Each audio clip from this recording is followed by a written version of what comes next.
Anytime that the enemy wants to remind us of our past, let him, because that takes us back to the place of Christ's ultimate victory.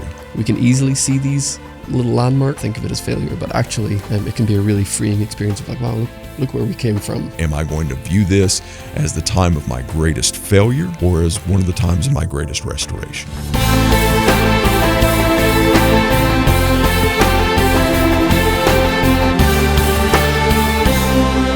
Welcome back to Chop for Time. This is our last video ever in the Book of John. Ever. We're never talking about it again. Well, I don't know if we should say ever.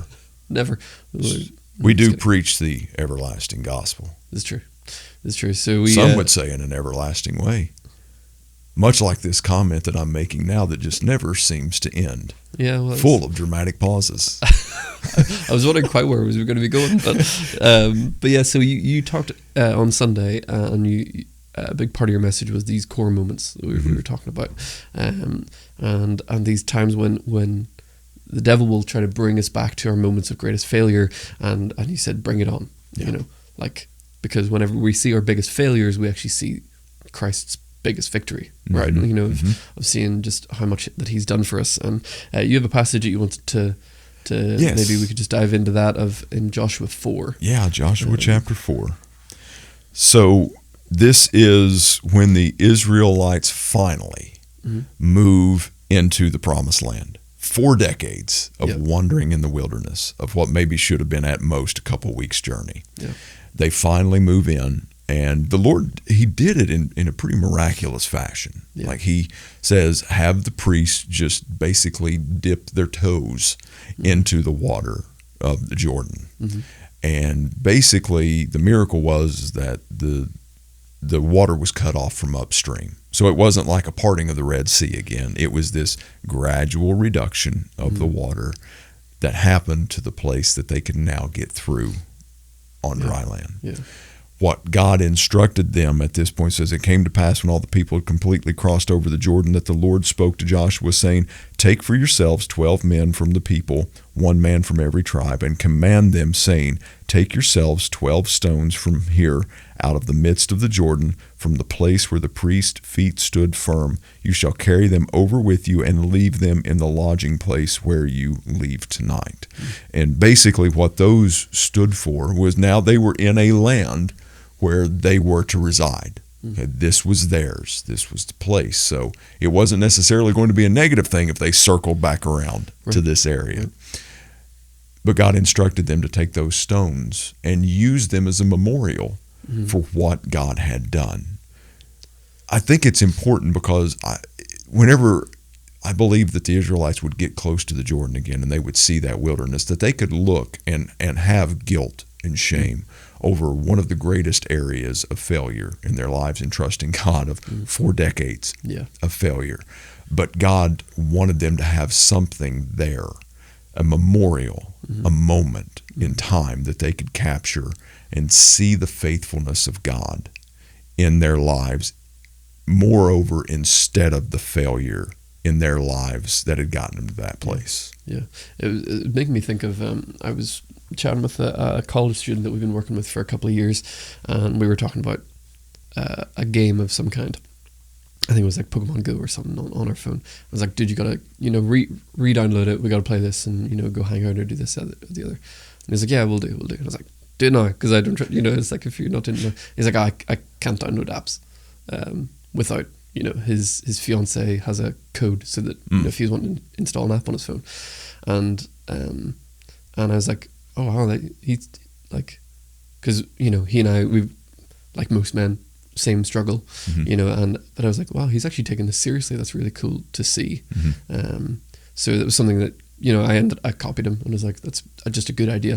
Have Kylie got a code and then all that kind of stuff. And but there's a little bit of a sense of like every time I need to download an app, I think, oh yeah, I have to do that. Yeah. Like it's sad how broken we are as people that I can't download an app on my phone without having to put these structures in place that remind me of my failure. But actually, it's actually a reminder of like so much good stuff about what Jesus has done, what God has done in my life to turn me away from things or whatever. We can easily see these little landmarks, Mhm. like the stones in the Jordan, and think of it as failure. But actually, it can be a really freeing experience of like, wow, look where we came from. Yeah.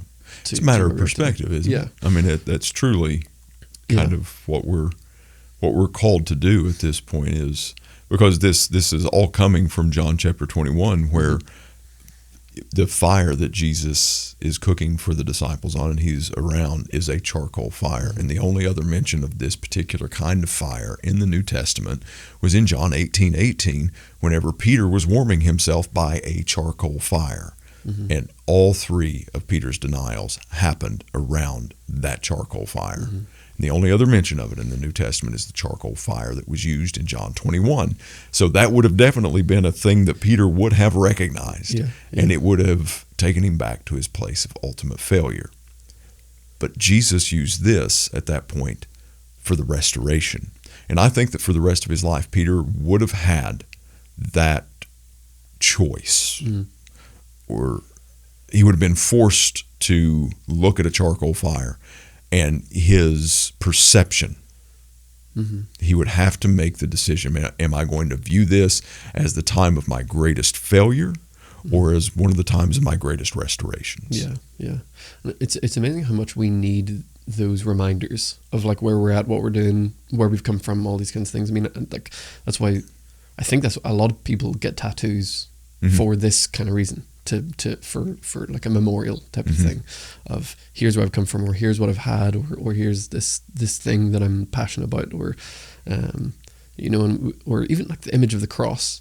I mean, that's one of these memorial stones in our lives of like continuously reminding ourselves, because we're such visual people, seeing that brings me back to where we're supposed to be, and obviously we as people, it's very easy for us to start to fall into idolatry and start to worship symbolism, obviously, but that's not what we're really getting at here. But this is more of just like, looking for moments in our past of failure and flipping the perspective, right? Because like you mentioned in that short that you put out that we were just talking about, the devil will like to use those, to sort of try to pull a string, but maybe let him, because our failure is Christ's victory. Yeah. I mean, that's, I had a pastor that always used to say, our past ends at the foot of the cross. And anytime that the enemy wants to remind us of our past, let him, because that takes us back to the place of Christ's ultimate victory. And that's a neat perspective on it, because while we're thinking that, well, maybe some of these things have happened before I knew Jesus, or these things have happened after, and I'm such a failure, is like, I get it, same, but it's at those places where we see our greatest moments of redemption. And that was, kind of our key takeaway from Sunday, was that, the share-worthy moment was that God can take the greatest failures of our lives and redeem them, and they become our most powerful testimonies in our life for His glory. Right. Yeah. And it's a perception thing as to how we're going to see it. It's like, oh, I'm such a failure because of this, or Jesus is so amazing because of this. Yeah. And it's the same event. Yeah. That's why testimonies are so powerful, isn't it? Amen. I mean, at churches or conferences, like, there's a reason we have people share testimonies, is because the best testimonies are the ones that are like, yeah, I'm nothing. Here's all the evidence of how I'm nothing, big or small. But look at all the amazing things that Christ has done anyway, because of how amazing that He is. So, and each of us have our stories. Some of us grew up in the church and have what a lot of young people consider a boring testimony, and some people have these radical stories. But all of them are God is going to use to serve His purposes, because like some people need to hear the stories of the drastic, drug addict, murderous life change, and some people need to hear the lifelong struggle of day-to-day sin type of thing, but to use those as motivators to bring us back to Christ. Amen. That's the main thing. Yeah. Any closing thoughts on the Book of John? Oh gosh, yikes! Yeah, no, just John 20, 30 and 31. And He did so many more things and signs in the sights of the disciples, but that are not recorded in this book. But he did those so that you would believe that Jesus is the Christ. He is the Son of God. And in him, in his name, you have life. Yeah, awesome. Well, we have a whole playlist of our whole study of the book of John and a whole page on our website where you can check out everything that we've talked about. So if you've missed anything, do go check all of that out. It'll be in the description down below. And where are we heading next? For the month of December, it's going to be a season of surrender. Season of surrender. Yeah. So Cool. we're talking about areas of our lives that we commonly associate with the Christmas season. Mm-hmm. Hope, peace, love, joy, adoration. I remembered all 5 of those right there. Yeah, there you go. But how those, we need to surrender those. Mm. That they have to be surrendered to Christ in order to truly experience those 5 things through him to the full. Awesome. Very cool. Well, thank you for checking out Chop for Time this week, and we will we'll see you in future installments as we get into December. Yeah. So.